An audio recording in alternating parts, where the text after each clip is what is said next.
আল্লাহ নিজে বলছেন, বিপদ আসবে আমার বান্দাদেরকে জানিয়ে দাও, কষ্ট আসবে আমার বান্দাদেরকে বলে দাও। হায় হায় ওয়াবাশশিরিস সাবিরিন।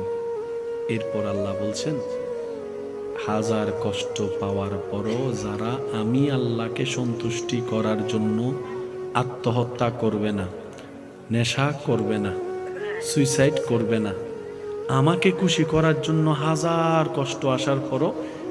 মুস্কি হেসে আমার দিকে তাকিয়ে আলহামদুলিল্লাহ বলে ধৈর্য ধারণ করবে, যারা আমি আল্লাহকে খুশি করার জন্য সয়ে যাবে, মানিয়ে নিবে, মেনে নিবে, ধৈর্য ধরবে, সহ্য করবে, আল্লাহ পাক বলছেন ওয়াবাশশিরিস সাবিরিন, তাদের জন্য আমি আল্লাহর পক্ষ থেকে শুভ সংবাদ ঘোষণা করে